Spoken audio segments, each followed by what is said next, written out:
Okay, we're starting. Hello and welcome everyone to our webinar series titled New War and Peace.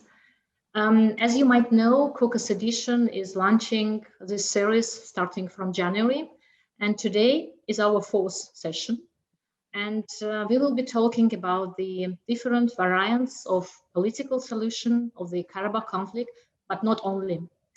Our next webinar will be on May 25 on mass media coverage. I am Sevil Husseinova, co-editor at the Caucasus Edition. Before we begin, we would like to express our gratitude to the European Union, foreign policy instruments, for their support. During the webinar, you can use Q&A session function to submit questions to the panelists. It will be very helpful if you will indicate the name of the panelist you're addressing your question. I have a pleasure to introduce you our today's speakers. It's Dr. Kavus Abushov, Associate Professor of Political Science at the Other University, Baku. Dr. Asbed Kotchikian, advisory board member at Caucasus Edition and associate professor of political science at American University in Armenia. Kamal Makili Aliyev, he is lecturer at Malmo University and an affiliated researcher at the Raoul Wallenberg Institute of Human Rights and Humanitarian Law. And my colleague, co-moderator, Philip Gamaghelyan, who is editor at the Caucasus Edition and assistant professor at the Kroc School of Peace Studies, University of San Diego. Phil, please, the floor is yours. Thank you, Sevil. Thank you for the introductions. Thank you, everyone who is attending. Today, I'm combining a role of a speaker and a co-moderator. So I'll start and then pass the word to the other speakers. A few words about the format for those who are attending the webinar for the first time, the series for the first time. I will start with up to 10 minutes of introductions or introductory remarks by the four speakers. So I'll start, followed by Dr. Kavus Abushov, followed by Dr. Kamal Maliki Aliyev, and then Dr. Asbed Kotchikian. After that, we will have about a 20-minute long discussion where we will pick up on the topics that were raised by the four speakers and engage with each other more directly to see where we can take the conversation about the political solutions to the conflict. And to do that, I'm also inviting all the speakers, as you are giving your talk. Also, you could feel free to comment on what you heard from the previous speaker or speakers if things come up that are interesting. So that way we can have more of an exchange rather than a series of monologues. And after that first hour, which are the talks and then a discussion, moderated discussion, we will turn to Q&A, and Sevil Husseinova, who introduced the webinar and who is acting as the host, will lead us through the Q&A session. And as already mentioned, if you have questions, we have too many attendees, so we cannot let everybody in, but we have a Q&A button in the bottom of the screen. Please click on that and post your question. Or if you have a comment, you can post it in the chat window. It's a comment more than a question. And we will try to see if that's something that we can address as well. Again, from the past experience, we have many more questions than we are able to address. If that is the case, we apologize. We will try to get to as many as we can.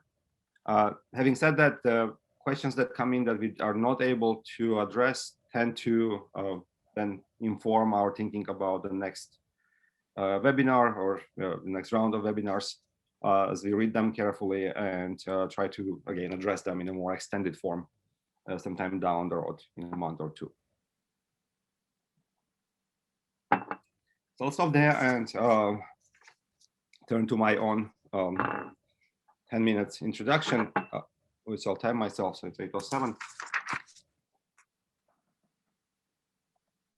When we conceived this series of webinars, which was in December of 2020, I guess, yeah, that was soon after the end of the Second Karabakh War. We had this topic immediately in mind. So what the solution can look like moving forward, or what can negotiations be about in this new stage of the Karabakh conflict. But we decided to postpone the discussion of that topic, thinking that it was right after the war, the tensions were high, the humanitarian issues were not solved. And the hope was that as time goes by, 5-6 months later, the most immediate pressing issues will be solved, the tensions will somewhat go down, let's say, and we will be able to talk. There will be new peace process in place, new negotiation process in place, and we can talk about, or think about rather, what the solution can look like.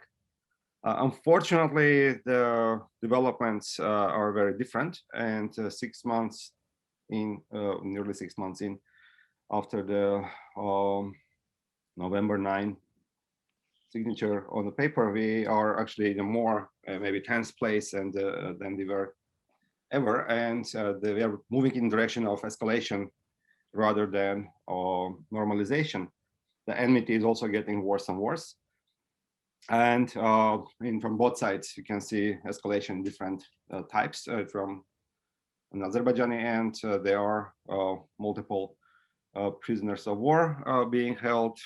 I know they are on the technicality not called as such in Azerbaijan, and even there we have an escalation, starting from calling them captives to now increasing the I see the war terrorists.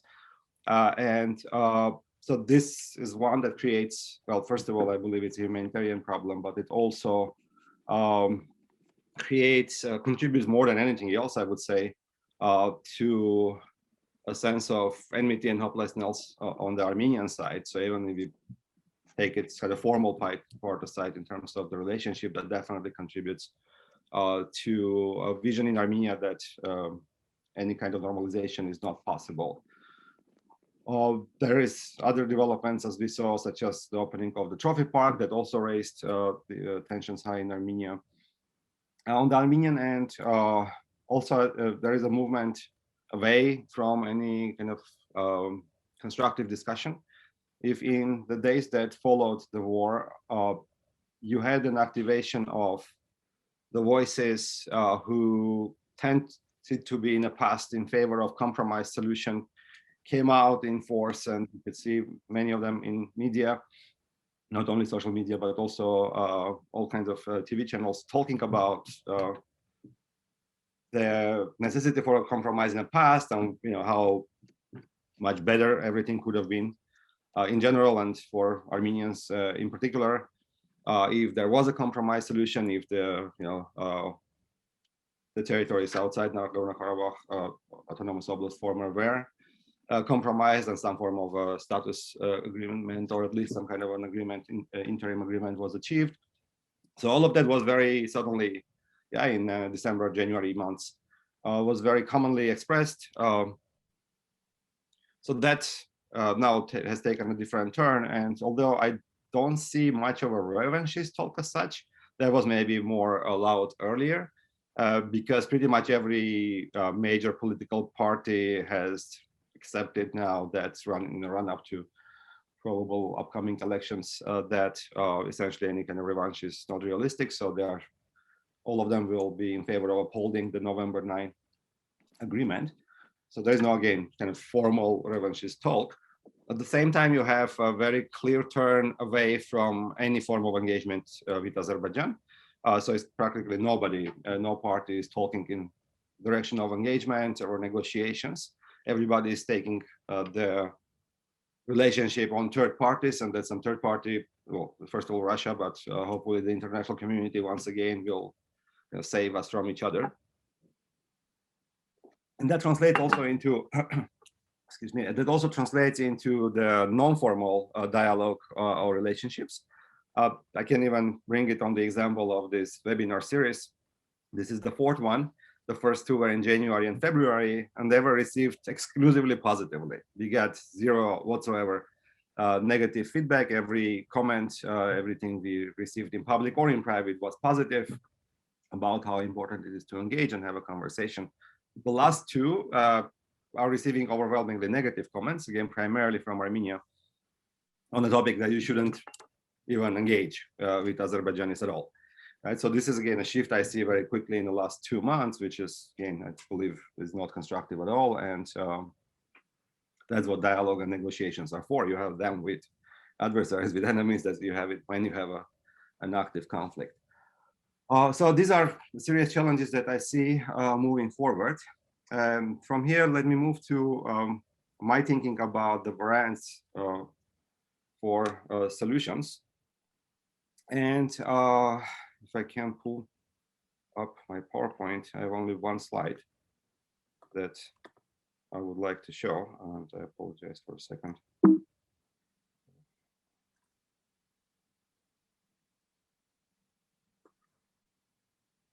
Okay, I'm having difficulties with my PowerPoint, but I'll just open it differently.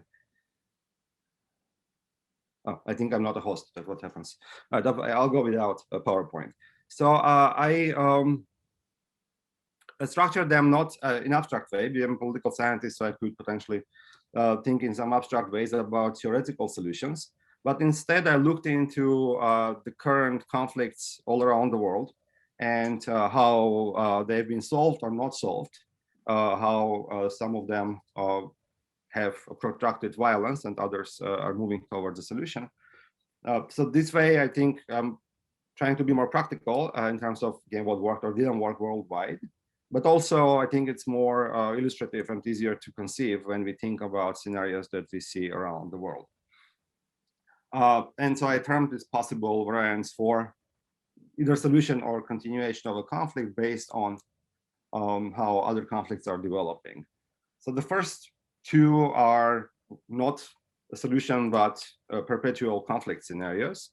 One is what we have currently, I believe. It's, I termed it the South Ossetian scenario, meaning that it's a scenario where the enmity between Azerbaijanis and Armenians becomes permanent. There is no serious direct engagement or hope for any kind of a direct negotiation or solution. And because the enmity continues, the Russian peacekeeping force becomes permanent with time. And effectively, Nagorno-Karabakh, similar to South Ossetia, becomes a Russian protectorate. This might solve some issues, specifically the human lives will not be lost, as we see in South Ossetian case since 2008, there have been very little, minimal physical violence. Having said that, that effectively is a scenario where the conflict becomes again completely permanent. The enmity between, in this case, Armenians and Azerbaijanis becomes permanent, and they are always communicate through a third party and never really directly. The second non-solution scenario is permanent conflict scenario, is a Syrian scenario. If the South Ossetian one assumes that there is only one major power involved, in this case Russia, which is the situation now. The Syrian scenario is a scenario where more than one outside power is involved. And then the region turns into a proxy war, essentially permanent proxy war among Russia, later on potential involvement of more active involvement of Turkey, potentially later Iran, United States, and a number of other actors. When we were mapping Syrian conflict a couple of years ago with the colleagues from Syria, nearly every known actor in the world, either state or non-state, had some form of involvement. And it might look unrealistic thinking about that, but it looked just unrealistic in January of 2011 in Syria. I very specifically remember a few discussions where already Tunisia and Egypt and others were having crisis, and Syria was brought in as one case consistently by many political scientists that is stable country in the Middle East that will never follow this route, and it ended up being, as we see, really in a very different place 10 years later without any solution in sight. So I wouldn't rule out a possibility that this conflict can escalate in a direction that it becomes a proxy war between other powers, and that I believe is absolutely not in interest of neither Armenian or Azerbaijan, certainly not of the people of Armenia or Azerbaijan. Then moving on to other scenarios, so there are two others that are where the two sides are moving us towards or trying to move us towards. The preferred scenario by Armenian political elites, let's say, which is the Kosovan scenario, which is achieving independence of Nagorno-Karabakh, internationally recognized in some form. And the mirror scenario to that is terming as a Chechen scenario, which is complete subjugation of Nagorno-Karabakh Armenians by Azerbaijan. So this is where I think the sides are trying to take us. They're trying to take us for 30 years. Now, I don't see them as realistic, maybe to a different degree, but still both of them are realistic. From the Armenian scenario, as in Kosovan scenario, Armenia was not able to get anywhere near it in 30 years of the conflict when the situation was more beneficial to it. And currently, it's becoming even less realistic to move in that direction. And as to Chechen scenario, Karabakh not being Chechnya in a sense that if Russia and Chechnya were the only two actors really in that confrontation, this is not the case in Nagorno-Karabakh. You have much more, it's already regionalized. You have Russian peacekeepers, Turkish forces. So essentially, given the internationalization of the conflict, it's very hard to see complete subjugation playing out either. So in my view, pushing towards any of these scenarios, either Kosovan or Syrian scenarios in one side solution, in practice will turn us to either Syria or towards either Syrian or South Ossetian scenario, if it makes sense. As in conflict will escalate and then, yeah, either it will become permanent protectorate of Russia or it will turn into a proxy war. And then there are three scenarios finally that are not even on the table, but I believe could take us in somewhere towards a solution. They require a serious peace process.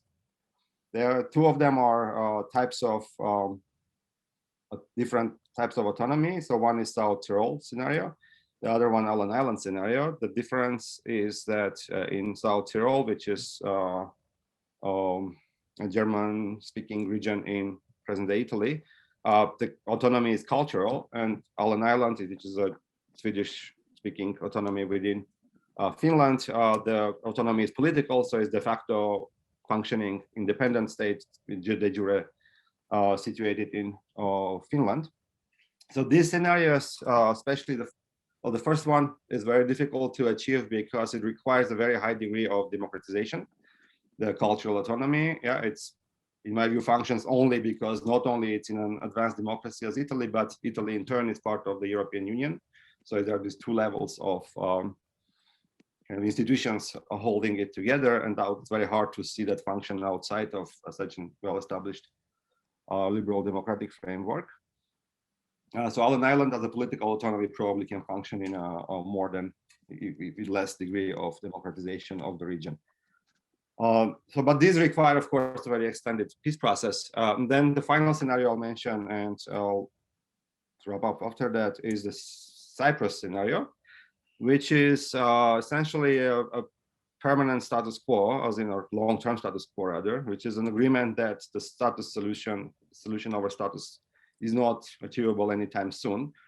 Instead, we freeze the conflict, but different from what we have in Nagorno-Karabakh, we freeze it by ruling out the use of force as a mean of achieving our aims. And we turn to long-term political negotiations and normalization process. And as we see 30, 40 years later, the violence, there has been no violence in Cyprus, and the relations are slowly normalizing, while the political agreement is probably as far as it ever was, although in 2009 or so, about 10 years ago, there was a movement towards political solution. So that hope gives a hope that at some point there might arrive to some form of political solution. Again, all of this, even moving in a Cyprus scenario, which I think should be the first step, requires addressing immediate humanitarian concerns, two, establishing a peace process, which we do not have. Again, so it's completely collapsed. Establishing a peace process where the sides engage directly, followed by many provisions, which I mentioned previously many times, such as transitional justice and opening of borders and establishment of diplomatic relations that can move us towards a place where a final solution can be conceived. Right, I went over time a bit, I apologize. I'll stop here and turn to Kavus. Thank you, Phil, for your insightful introduction to the topic. I'll speak of the opportunities, challenges, and solution. So I'll start with the opportunities because that's the positive part of my presentation. And the first opportunity, firstly, to start with, I would say the military phase of the conflict, I think, is over. And why I think so is, and it is over. It is tragic that the military phase of the conflict is over this way. The current status quo, the current situation could have been achieved back in 2015 when I and Phil attended a conference together with the Minsk group. We emphasized this, that if the conflict parties could easily achieve the current situation. What do we have today? The occupied regions outside Nagorno-Karabakh have been freed, have been released from occupation. People are preparing to return. The area is being freed from landmines, and the situation in Nagorno-Karabakh, in a way, is frozen in a way. So ethnic Armenians, continue living there. So why I think the military phase of the conflict is over is for two reasons. One is the conflict parties have more or less achieved what they wanted. In other words, what they've been negotiating all these years. Yes, the occupied regions outside Nagorno-Karabakh are free. Shusha is Azerbaijan's sovereignty over Shusha has been restored, and ethnic Armenians continue living in the northern part of Karabakh, in the former Nagorno-Karabakh. Secondly, there is a very long-term Russian presence, the Russian peacekeepers. As long as the Russian peacekeepers are there, renewal of the hostilities, military phase is unimaginable, is very difficult.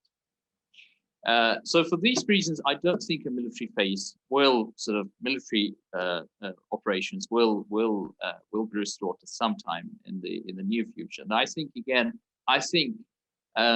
there is actually a favorable environment to move forward the situation towards a sustainable peace. I think this is probably the most favorable time in the entire peace process since 1994. Sorry.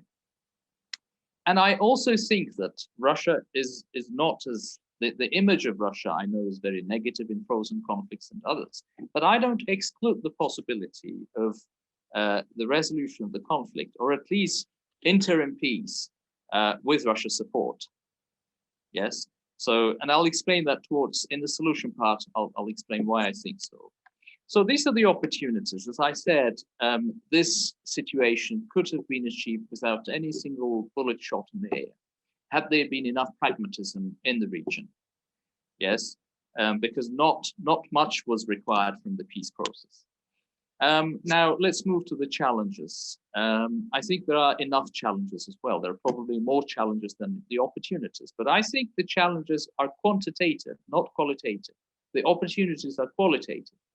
I think, in other words, the opportunities are probably heavier in weight than the challenges, and the challenges are tackleable, they can be resolved if, again, enough effort and enough leadership and pragmatism is put forward. To start with, I think what is disturbing or what is worrying a little bit is the rising nationalism, in particular in Armenia, especially calls for military strengthening and revenge. And I could see that, for example, I can see that in the press, but I can see it in different political forces, including the Manukyan, I don't remember his name, who was a candidate to the elections, prime minister elections. So I can see that nationalism brewing a little bit. And overall, at the same time, I can see difficulty to reconcile with the loss of the territories in Armenia. So this difficulty makes pragmatism, it marginalizes pragmatism. And this is important because one needs not to look at the past events, history, and historically this was mine, historically that was yours. No, one needs to move forward. This is important so that we can avoid another war, so that we can avoid a loss of generations. As I said at the very beginning, any war is a tragedy. And I think the heads of states of both countries, including Azerbaijan, have emphasized this a number of times. So the societies need to to take the courage and move forward. Now, this is easier to say than to do, and I'll explain why. So also another problem is that there's a deep level of mistrust between the two societies, and there's absence of, as Phil mentioned, there's absence of any communication currently, political dialogue, political communication, whatever. And plus there are renewed, although minor, tensions after the 10th November agreements, because fighters keep challenging the agreement by taking arms and crossing the border to Azerbaijan. And this has created the problem which is referred to in Armenia as prisoner of war issue, and in Azerbaijan as criminals, terrorists, and whatever. So there are immediate humanitarian issues, such as the need to provide a map of the landmines. A lot of people, around 40 people in Azerbaijan, have died since the war on those landmines, and this is a human tragedy. So imagine people have been expelled from their homes, and now they're returning to rejoice that, but they're exploding on landmines because their homes have been mined. That is one. So that's a humanitarian issue. For that, there's also now returning to the issue of these Armenian captives in Azerbaijan that Phil mentioned. That can also be resolved, although I think the legal basis for it is clear. The captives in Azerbaijan are not entitled to prisoner of war status under any convention. So they crossed to Azerbaijan after the 10th of November agreement, and to carry out sabotage. They'd actually killed also military servicemen. So they are legally criminals, but not everything is legally dealt with in life. And in conflicts like this, not everything needs to be legally dealt with. What I'm saying is that if trust can be restored between the sides, and it's not going to be easy, then humanitarian issues can be gradually resolved. Yes, these are the challenges that I wanted to raise. Now, let me look at my solution. I don't have magic solutions, to be honest. I think to start with, I'll start with Lavrov's statement in the immediate aftermath of the 10th of November agreement. And he said, he projected Russia's vision for the conflict, for the resolution of the conflict. And what he said made a lot of sense. He said, the status of Nagorno-Karabakh needs to lose its importance and melt down in the process of trust building and confidence building. If the conflict parties can build trust and confidence to such an extent that the status loses its salience, the status loses its importance. So for that, we need pragmatic forces on both sides to support each other. This is important. A few weeks ago, we had a speech by, not weeks ago, sorry. Well, that's still weeks ago. That was 2 months ago. We had a speech by Professor Gamaghelyan at ADA University, and he emphasized the same, that Azerbaijan needs to support the pragmatic forces within Armenia. And within Armenia as well, the pragmatic forces need to give support to pragmatic forces in Azerbaijan. Yes, so because it's possible, I mean, this is simple. The political scientists know it. This is very simple. Radicals may give support to other radicals, I mean, because violence brews violence, action brews reaction. Yes. So there is a greater need to cultivate pragmatism in the region, I think. And my good colleague Phil talked about a number of solutions, and I think none of them will work, to be honest. You talked about the Poland Islands. We know it's theoretically. South Tyrol, Tatarstan, Chechnya, example, Kosovo, something in between. I don't think Karabakh's solution will be based upon 100% on any of them.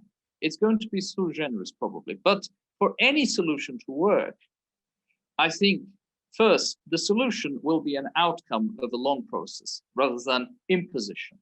Because if you impose the solution, there's something that would differentiate in conflict analysis between text and context. Text may be there, the institution of power sharing, I don't know, peacemaking may be there, like in Cyprus in 1960s, 70s, or 60s before that. But if the intention, the goodwill is not there, the institution will never work. The text will not work unless the context is there.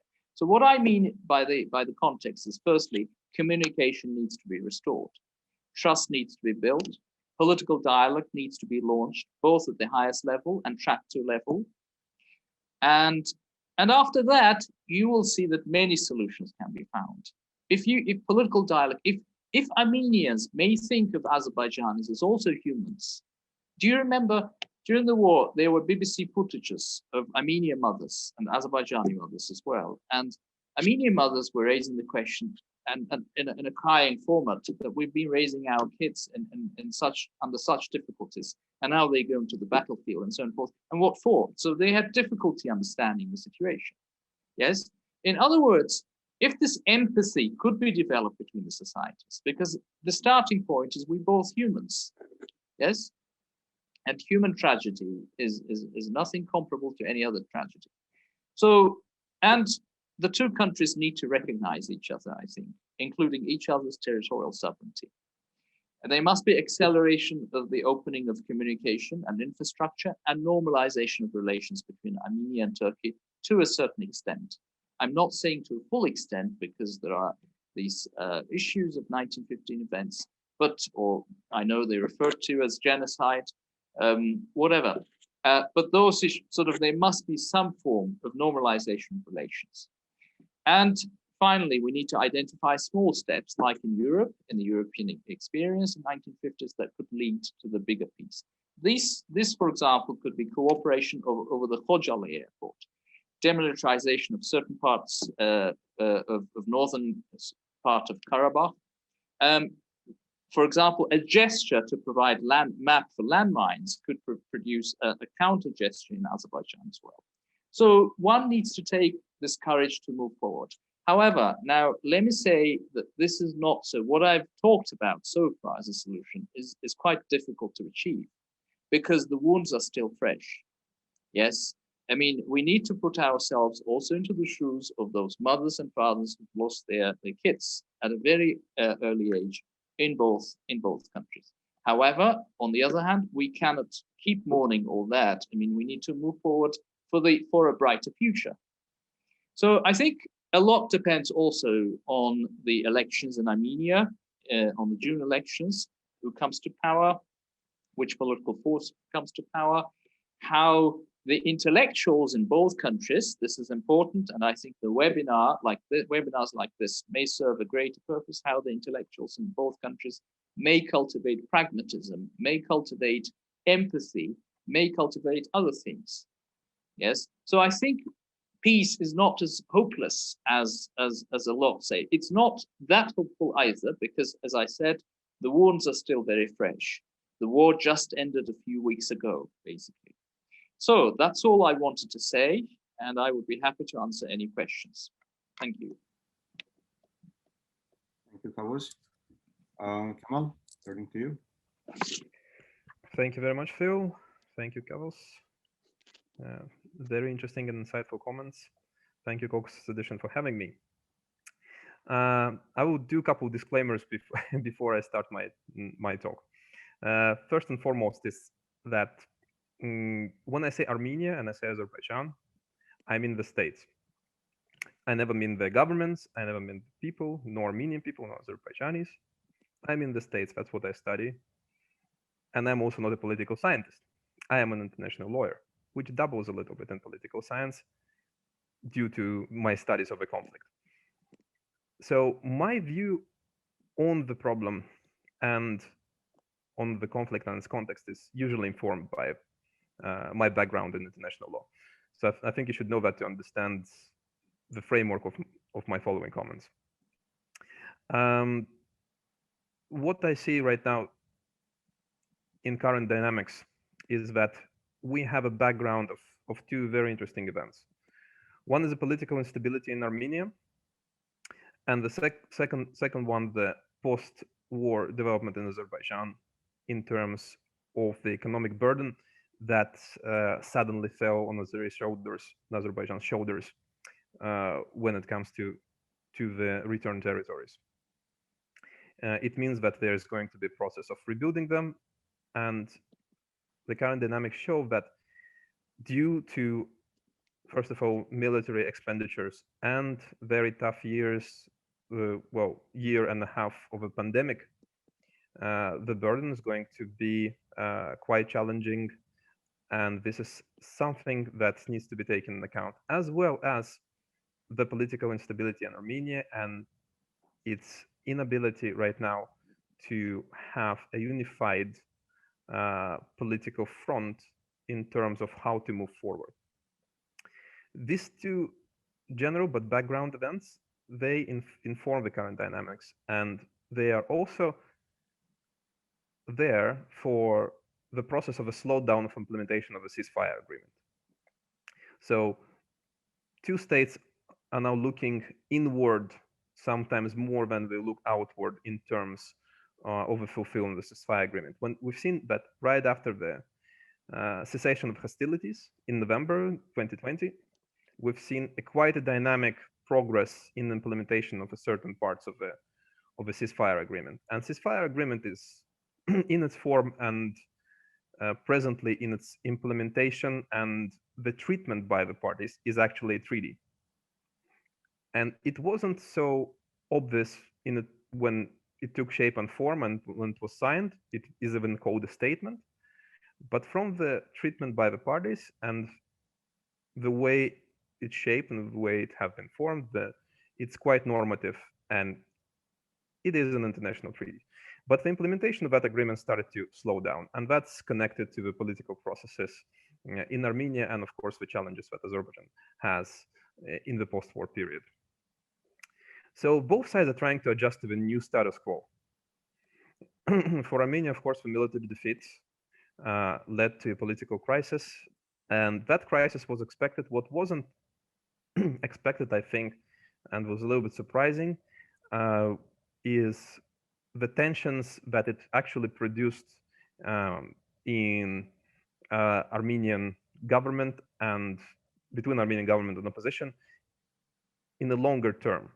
So when I've read the analysis of those scenarios by several scholars, there was two ways of it. Either there's going to be a support and unification over the Pashinyan's government, or it's going to be very fast change of government and the collapse of government, and then somebody else is going to take power.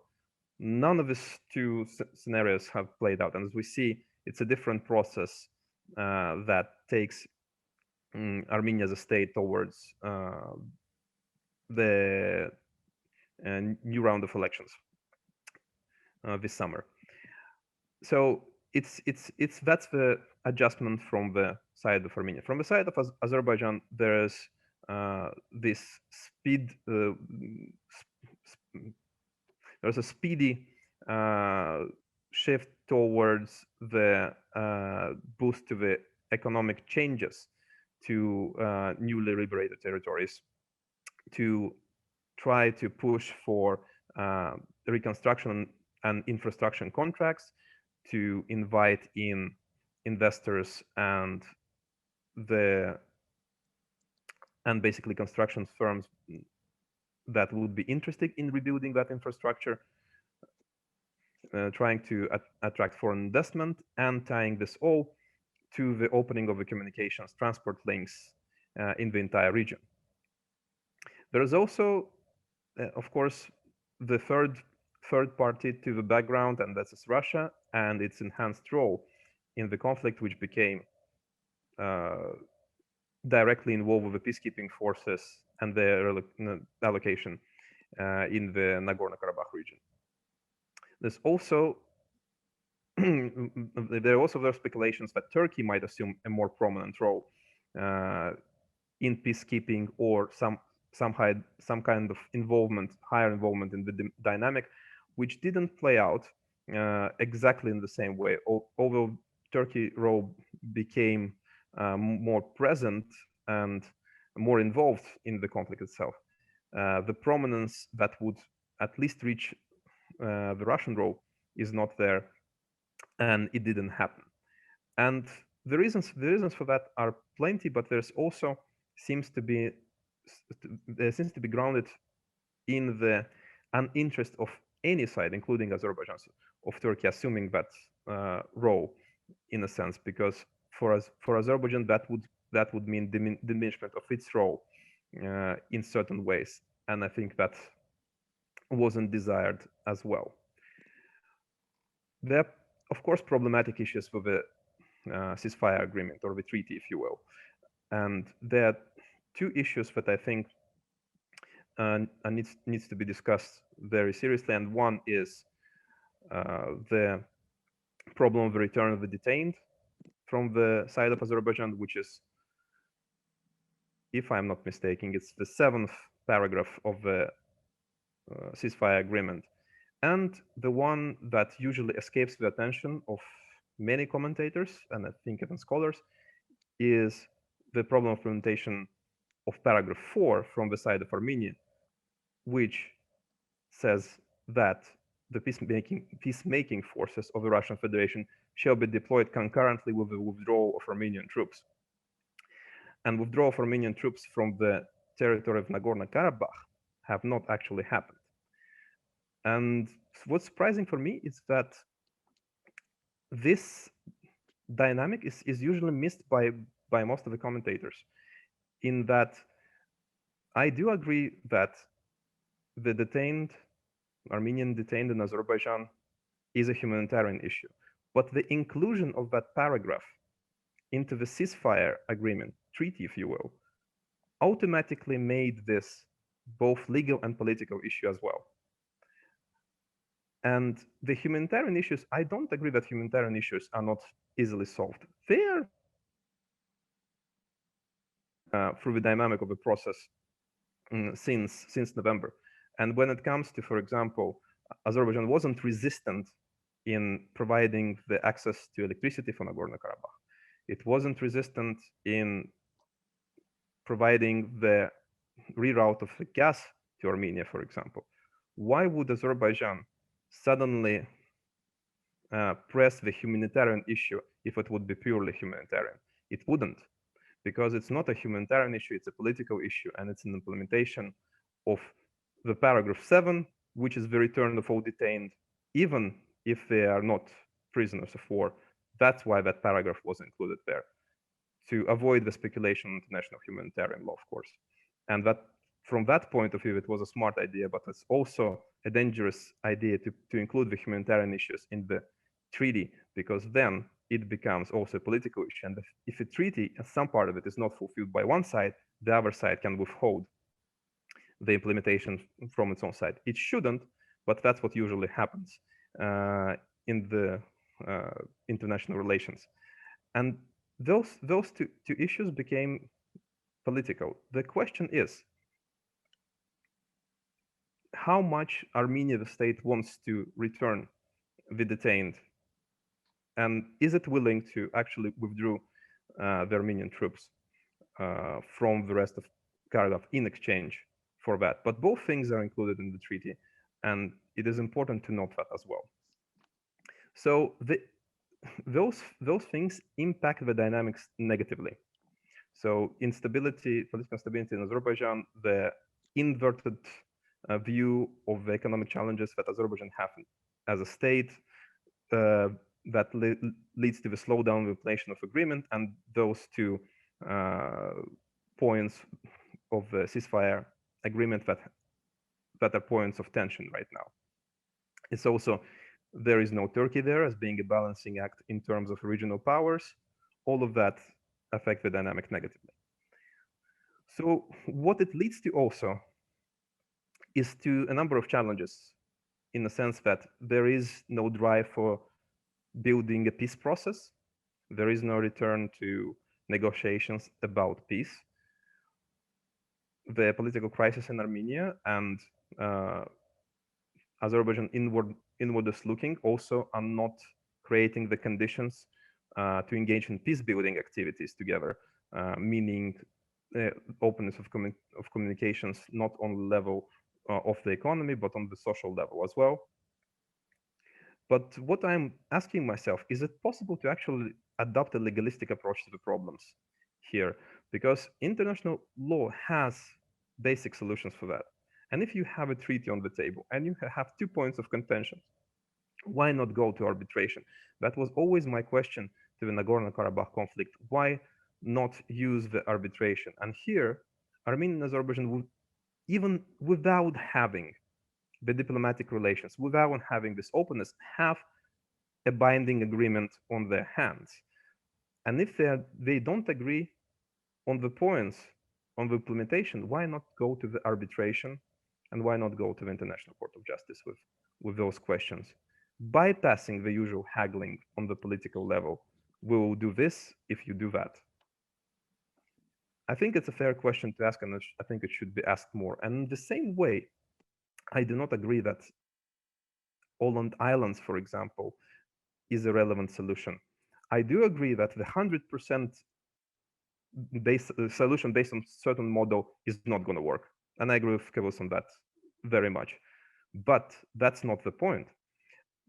I don't agree that the South Tyrol is purely cultural autonomy, by the way. It has a lot of political components there, and it might seem that it's culturally directed, but it actually has a lot of political content built inside the South Tyrol agreements. Why it's not relevant anymore so much for the Nagorno-Karabakh conflict is because of the treatment of the territories outside of the Nagorno-Karabakh former autonomous oblast, autonomous region, as separate issue, whereas the South Tyrol basically is a part of a larger region where you have Italian-speaking community and German-speaking community, and also another minority-speaking community, and you have double names, unification of the region that is actually aiming at living together and having double culture, so to say, in many ways, but also has a political sharing. When Åland Islands come into the picture, and I did a very extensive study about Åland Islands, and this was and is my favorite example on how to solve the conflicts like the Nagorno-Karabakh conflicts in a peaceful way, is that where I don't agree with political science about text and context is precisely Åland Islands. The solution to the Åland Islands conflict was imposed, and it was imposed by the international body, by the League of Nations, through the arbitration. So Sweden and Finland signed the agreement that they are going to follow the decision of the League of Nations, whatever that decision might be. So the solution was imposed. And this year is going to be 100 years since that solution actually works. Åland Islands has three very, very important components that can be used for the resolution of a conflicts like Nagorno-Karabakh conflict. First and foremost, it's demilitarization and neutralization of the territory to make sure that the war doesn't happen. It's a very large political autonomy, and it's the respect to minority rights. And those three key points are the ones that need to be taken as principles if you want the solution based on an autonomy. And here, the importance of unblocking the communications, of creating the economic context, apart from the creating the context of the autonomy and demilitarization and minority rights through arbitration. Taken together, that's what is very much important. And I think if we will talk about a successful and sustainable solution, that can be and should be modeled around Åland Islands. No, these are my comments. Thank you very much. Thank you, Kamal. I mean, the one reaction is I'm assuming the parties are not going to arbitration because none of them are going to like anything that comes up. Anyways, because it will require probably not too different of compromises from the ones that were negotiated in, let's say, Madrid principles or something like that anyways, and maybe more extended version of it. So it will, so whatever they were rejecting would be on the table anyways, if we go in that direction. Thank you. And Asbed, the time is yours. Thank you. Well, I'm not going to have a legal approach like Kamal did. Far from it. I'm not even trained for that. I'm not going to try to do a more academic well, academic, there's no slash, academic perspective as Kavus did and Phil did. My approach or my sort of thoughts on this is based on decades of observations, but also having lived and examined different conflicts firsthand, unfortunately. And it's more thoughts rather than recommendations. I think among the panelists, the gentlemen have managed to put different variations or different solutions or suggestions for solutions that might actually be entertained. And I don't use that in a negative connotation, rather to engage in intellectual exchange. What I'm going to do is talk about the structure as it was announced, or talk about the current dynamics, briefly about the opportunities and some of the challenges as I see it.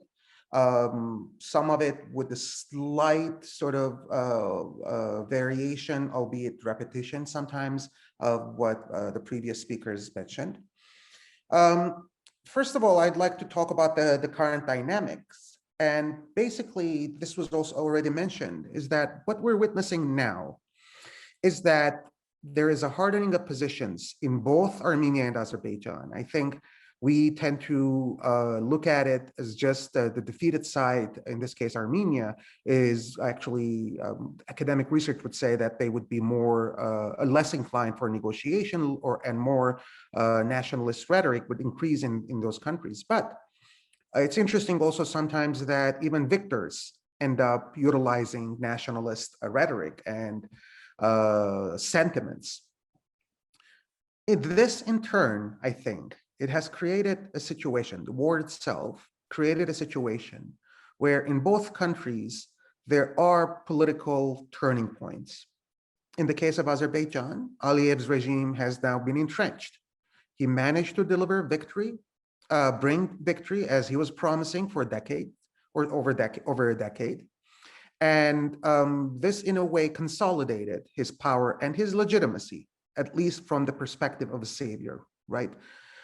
When we look at more often than not, in cases where leaders of countries actually engage in wars, sometimes they were able to replenish their lack of legitimacy through foreign policy achievements, or in some cases, through military achievements. While at the same time, as the previous speakers also mentioned, there is a political uncertainty in Armenia.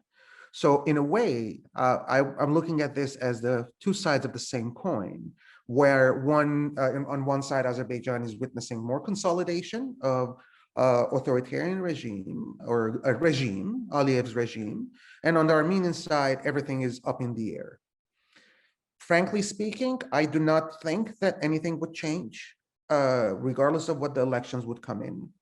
The fact on the ground is that regardless of what different sides, including the opposition leaders, are mentioning about resuming conflict and so on and so forth, I think these are more often than not, more often for local consumption, and they themselves realize the limitation of restarting a conflict, which is something that is completely dependent on Russia's presence in the region. The third point about the current dynamics is that what we've witnessed with the war and Russian mediation, Turkish involvement, is that this conflict has been completely divorced, separated, and completely taken away from a Euro-Atlantic framework. In other words, the Minsk process is irrelevant. The West doesn't have anything to do with this conflict anymore. I think, and I believe that by tacitly, willingly sometimes I would say, Russia and Turkey have created an environment where the Karabakh conflict has moved into a regional framework where both countries at various degrees are the ones who are calling the shots. Iran included with a lesser sort of inclusion in the process. Mind you that with the Minsk process, Iran was excluded from that.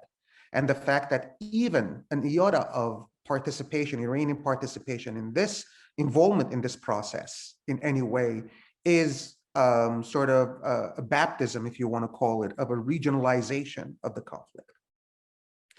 That being said, what are some of the opportunities, if we can talk about that, if we can talk about opportunities? First of all, I think, and I've been thinking about this a lot, is that within a generation, probably borrowing what Kamal was saying, that, I'm talking about the states, but probably expanded a bit and talking about the two citizens of the state, the citizens of the two states. They have been both victors and losers within a generation, both of them. Armenian victory in 1994 and the defeat in 2020, and vice versa in Azerbaijan, assumingly, technically, might create a balance in some people's mind that you both lost and you both won. This could be a component of, if I'm not mistaken, it was Kavus who mentioned about empathy.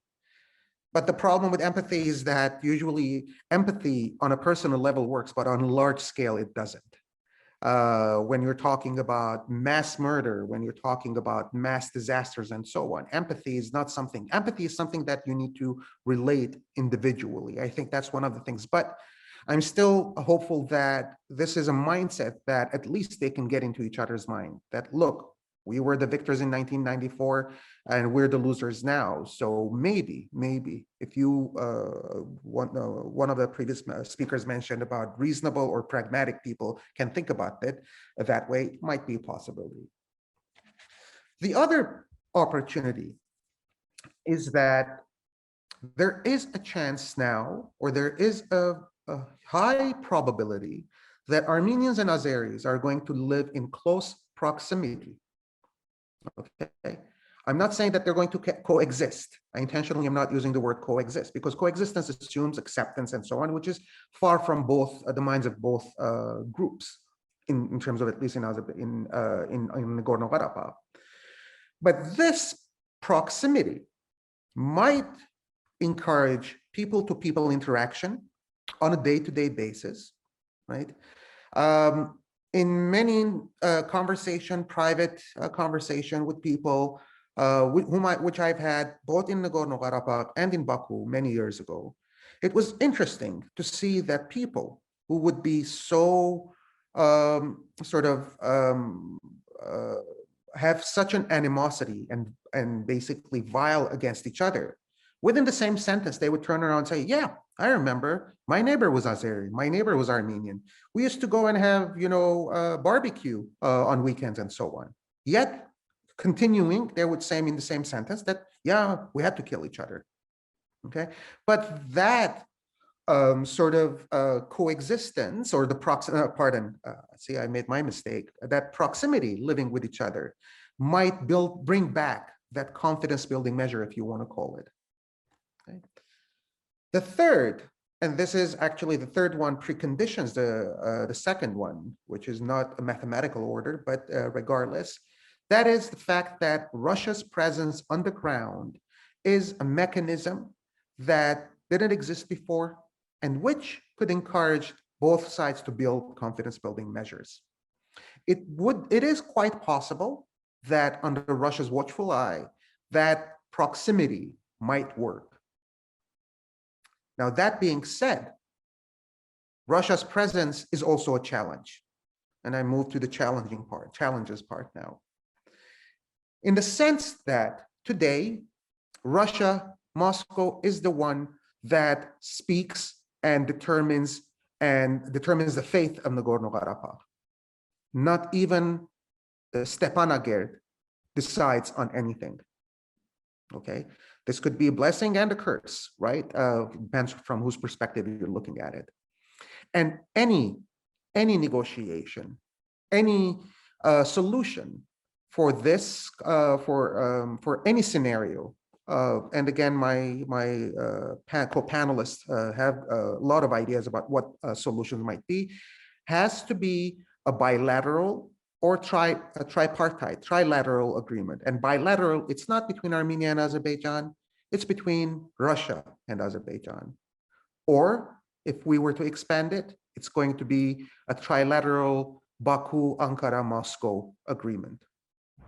This is one of the challenges where Armenia has lost its sovereignty, as some people would say. It is completely dependent on Russia and has capitulated or relegated, if you want to call it, the solution of this issue to Russia, including the safety of Armenians living there. Now, the final thought that I have about this as a challenge is that Russia, as a guarantor, self-proclaimed guarantor, perceived guarantor, which has de facto sort of sidestepped the Minsk process. It has overall control on the situation on the ground. To what extent Russia, when it imposed the ceasefire on Armenia or the November 9 agreement, I still have problems, most people do, as what to call this, that one, not agreement, the November 9 document, sort of very abstract concept. It imposed it, including the ceasefire. To what extent Russia would be willing to impose or to make sure that the other components, other articles in that document would be sort of implemented. Kamal already mentioned two of them, and they're not only that, but is there, for instance, a question that the resumption of hostilities, how is it going to be perceived by Russia? Russian peacekeeping forces in Nagorno-Karabakh, as I've read or heard somewhere, is peacekeeping on steroids, right? It can't be just peacekeeping, you're just not peaceful there. I mean, it's the machinery and whatnot there that is being brought there. It's beyond just peacekeeping, or probably their definition of peace is something different. But for me, for instance, it's also a consideration as to how would does Russia have the software to basically implement one of the last points of this document, and basically reopening borders and increased communication in the region. Because otherwise, this is going to be a semi sort of no peace, no war, which existed before, yet no peace, no peace kind of a situation. No war, no peace kind of a situation again, where there is no fighting. Russia is the guarantor. And however, the situation isn't changing. And this is something that I think the biggest challenge is, I'm not going to call it, Kavus, pragmatics. I think it's beyond pragmatism. I think pragmatism is also very subjective because you can be pragmatic from your own perspective. What you're doing is pragmatic from your own perspective, but not from the other's perspective. But to what extent, and this is a challenge that has been there for the last 3 decades, can both sides, in this case, Armenia and Azerbaijan, realize that just because you got what you wanted, or you could get what you want, doesn't mean that the other side will accept it. And this is one of the biggest, I think, misunderstandings, that the two sides, even if they were to talk with each other, they would not be talking to each other. Each side has its own perception about what the other thinks. Okay, I'm talking about state level. I'm not talking about academic or in kind of interactive interaction level, and they have a conversation with someone in their mind, and they assume that that person should give them the answers, or the other side should give them the answers that they are expecting them to do. And unfortunately, more often than not, the actions, be that the rhetoric or statements and so on, which are, as I said, sometimes are used both in Azerbaijan and Armenia for local consumption, are consolidate or reaffirm those perceptions that people have in each country towards each other. And I'm going to stop here. One note, by the way, and I had to mention this, it's like the pettiness of this whole situation where fora like this, and I appreciate the Caucasus Edition for doing these, the pettiness of the overall environment is that when you do conversations like this, I just noticed that someone had mentioned that, why do I have 2 tanks behind me? Is that the message I'm sending? It's an asinine sort of petty sort of approach of things. And if someone would do a research, you'd realize that this is actually 2 tanks with their barrels crossed, and it's not about calling for war. And this is something about something to talk about down the line in a larger cultural context, about removing the culture of focusing on what it is that falls within your sort of rhetoric. And thank you for the time. Thank you, Asbed. Thank you, Asbed, for addressing the tanks question. I'm sure everybody had that, and yes, it was also coming up in the questions, of course. No, this is interesting, and so of course, understandably pessimistic, I think, from all of us overall, the direction the conversation is taking. I would say it's also very different even from 1994, actually much worse than 1994, which is when the ceasefire was signed. At that time, the peace process was effectively in place. So it continued actually throughout the entire First Karabakh War. So there was very direct contact, there was very direct negotiations. We are very far from that place. After the Second Karabakh War, again, 6 months in, there is no semblance of a peace process. And just as Asbed just mentioned, even the agency of Armenia as an actor is a question on its own. So all of this, again, takes us in the direction of, okay, where can we go? And I think we moved very far from looking for variants for solution. And that's on its own is an answer, that we are not even in a place where we can think what political solution can look like. So I'll go a step down, or maybe 10 steps down, and I'll have a different question. So we talked about the need to start some form of a communication and messaging and reduction of enmity, let's say, to be able, if not to coexist, at least to cohabitate in some form in that space before we even can think about any form of peace agreement. So that comes to then brings the question of this mixed messaging and what is it that we are, how we are communicating.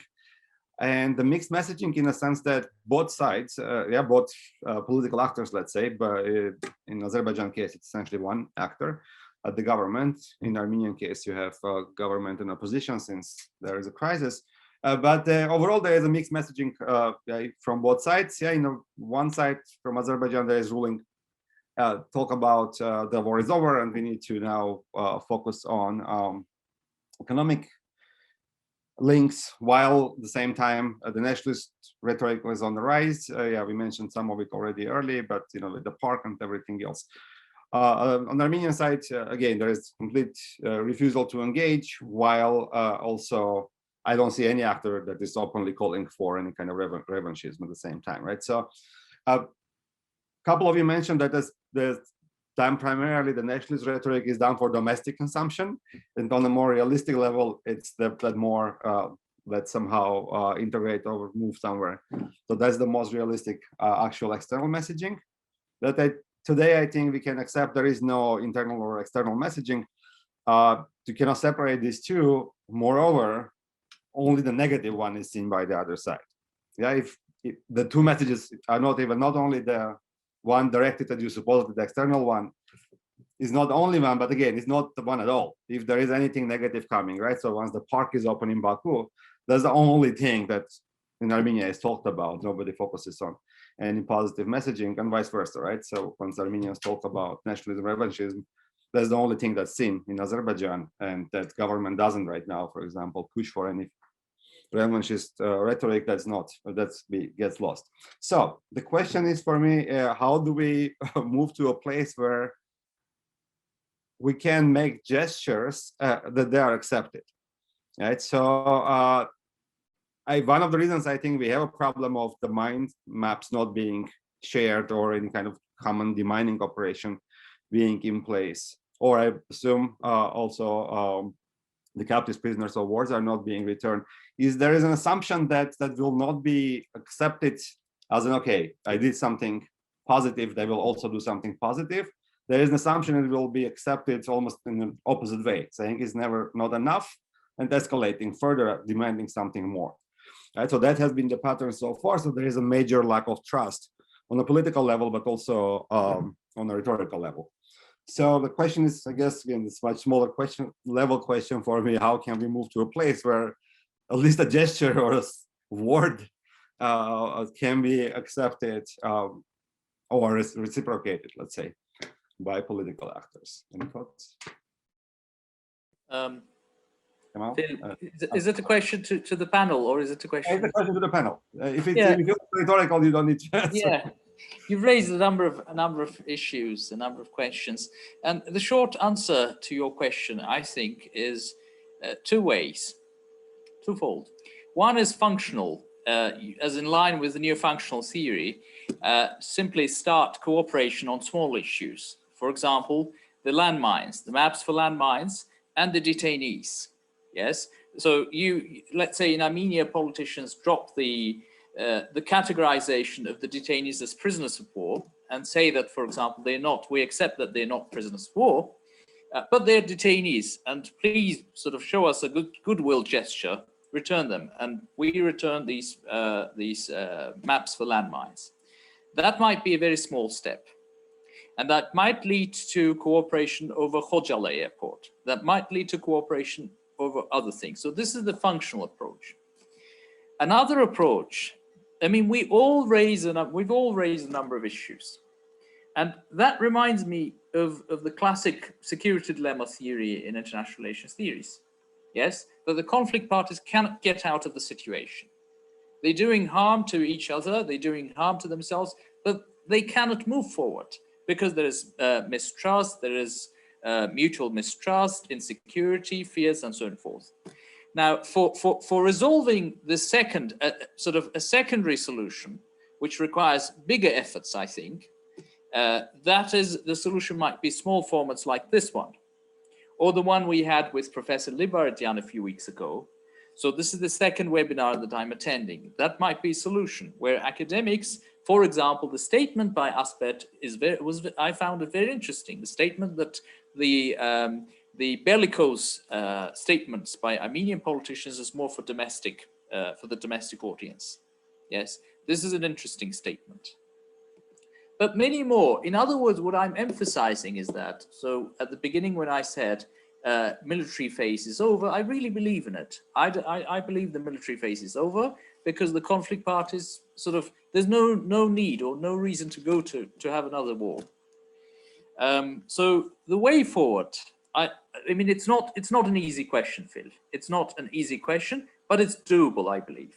It is doable either ways, either the functional way or through sort of small steps for deconstructing the hatred, the enmity, and so on. But I would caution all of us to the factor that the wounds are fresh. Yes, it's not, I mean, one cannot expect magic from the societies.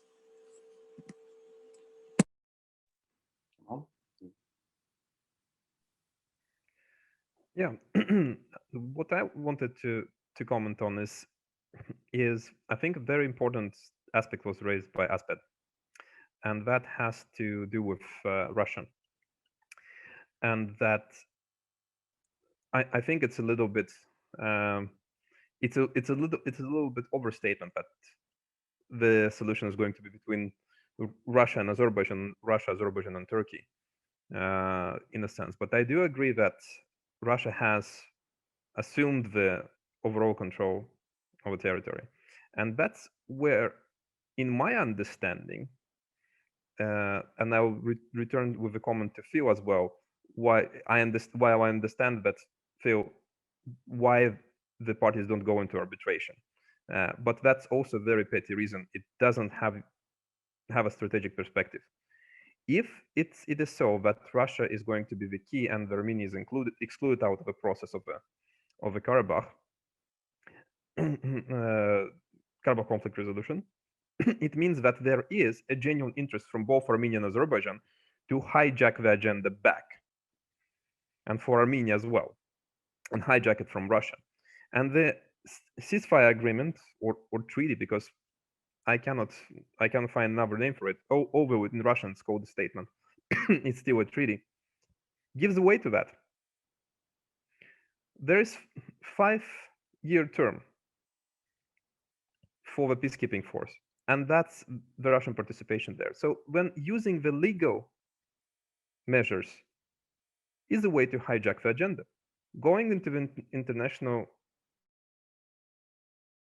back from Russia, because Russian participation on the legal level, on the level of the agreement, is actually only peacekeeping force. Everything else, all other obligations are there for Azerbaijan and Armenia. And simply doing that, simply hijacking the agenda from Russia is already going to shift the perspective towards Armenia, back towards Armenia and Azerbaijan, back to their resolution of the conflict, instead of over-reliance on Russia in the sense. So there are ways that you can change the context substantially if you move out. And I understand also Asbed's comment about that how the West was out of the picture. Well, there is a possibility to bring it back, and doing it without actually providing a disruptive, so to say, a disruptive reasoning for Russians to intervene, because going into arbitration about an international treaty is not going to provoke, at least I would say, a direct Russian response, in the sense that how threatening it is going for Russia is going to come to surface only after the decision will be made by International Court of Justice. Phil, but may I, sorry, Kamal, may I make something clear? You talk about arbitration all the time. Arbitration to determine what are you talking about? Could you make that clear, please? Sort of when the conflict parties what are they going to take to arbitration? Very, very shortly, please, just not to move the conversation only in that direction. We have many questions. Sure. Very shortly, the contentious parts of the ceasefire agreement. First and foremost, from there, we can already start. And that can be moved to arbitration. This ceasefire agreement is a clear treaty. You can do that. And that would be taking the initiative from Russia in this sense. Right. And that would have more strategic perspective, rather than saying, let's continue the business as usual and haggle about who is going to return the detainees and who is not withdrawing their forces from. Thank you, Kamal. And yeah, I should say that the one difficulty of combining the role of a speaker and a moderator is that once I myself went over time, I didn't have the legitimacy to asking others to stay short, and now we are way over time. I want to be sure that we have a chance to answer a couple of other questions that came from the audience. So Sevil, if you could, proceed and just also make sure that, Asbed, I apologize for not giving you a chance to answer. Hopefully in the next round, Sevil. You wouldn't have liked the answer anyway, Phil, and would have been pessimistic. Thank you for all of you for your inputs from different perspectives. We have some questions, some of them, for instance, to Mr. Abushov. You mentioned about the pragmatic forces supporting each other. Who do you consider a pragmatic force in Azerbaijan, and how does this force shows its pragmatism either in discourse or actions? Same refers to Armenia. Who do you see as a pragmatic force in Armenia? Please, Kavus.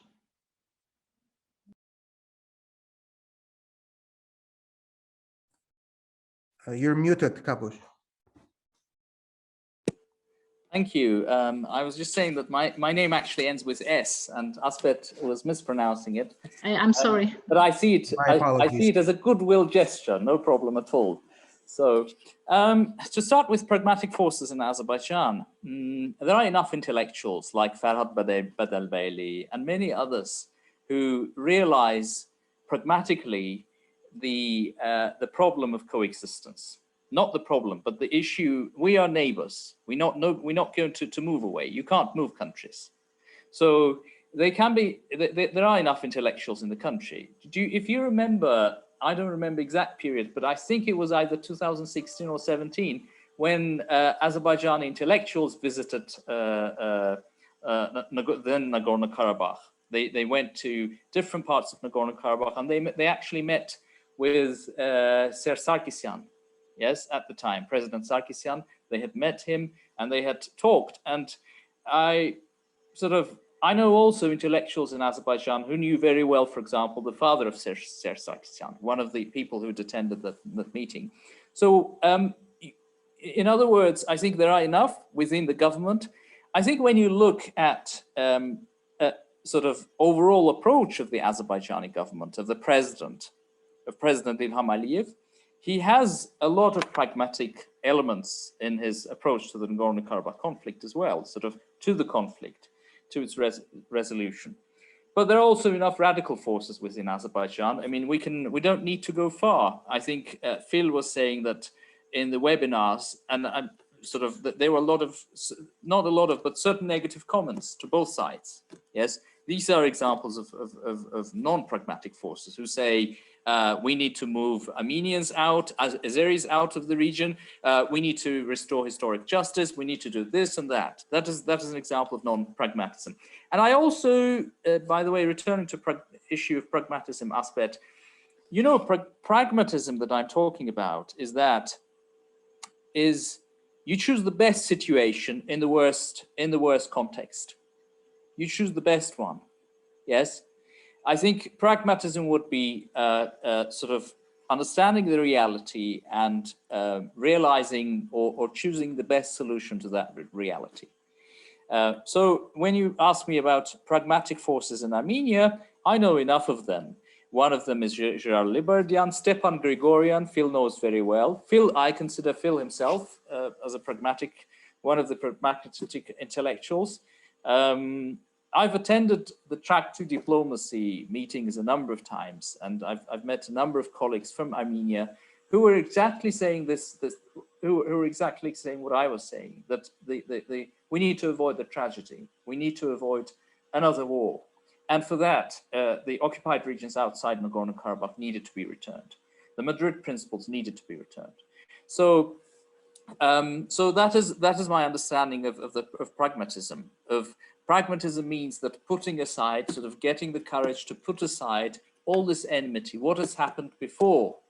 Yes. And by the way, I believe that had there been pragmatic forces in both countries in 1990s, had there been mature politicians in both countries in 1990s, this conflict might have been avoided. It did not have to escalate to this level. And I mean, there is enough research on this that there were sort of coincidence also plays a certain role. Sort of coincidentally, a radical comes to power, and this radical radicalizes the masses, and it goes on and on. Yes, but coincidentally, a pragmatic comes to power, and sort of he soothes the masses, he calms down. So I think there's a lot of hope or a lot of expectation from pragmatism in both countries. Thanks. Thank you, Kavus. And Asbed, maybe you can add to this question, to address this question. I was conspicuously silent for a long time, wasn't I? So, no, I mean, you know, the thing is, I still don't believe that there would be any serious sort of dialogue or conversation at this point. And any foreseeable sort of point in the near future, but even longer term. I think to a large extent, we have a situation where before 2020, on the Armenian side, the accepted norm was that the Karabakh issue is resolved. You know, Armenians control it, and there's no need to rush and so on and so forth. And I am seeing the tendency that the same is happening now on the Azerbaijani side, where, well, we liberated the occupied territories, whatever you want to call it. And again, that in itself is a whole landmine, pun intended here. It basically creates a situation where if both sides at different points, they feel that there is, the issue is resolved, then from their perspective, then why talk? Why try to come up with issues? And I think this is the direction that Azerbaijan is going, the same way that Armenia did.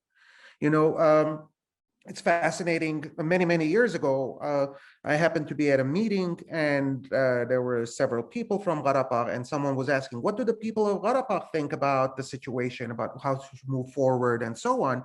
And their perspective was that, hey, there is no issue. We don't have any perspective. Karabakh is, you know, the issue is over.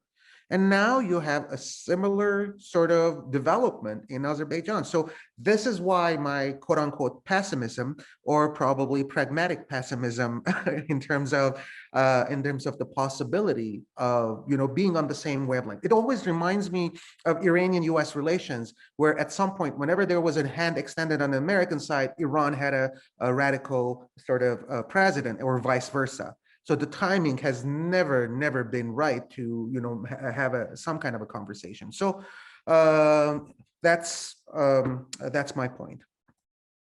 So thank you once again, everybody who participated. as I said earlier, saved all the comments and questions that came up, and we will try to structure the follow-up webinars, taking into consideration all the questions and suggestions that came up from the audience.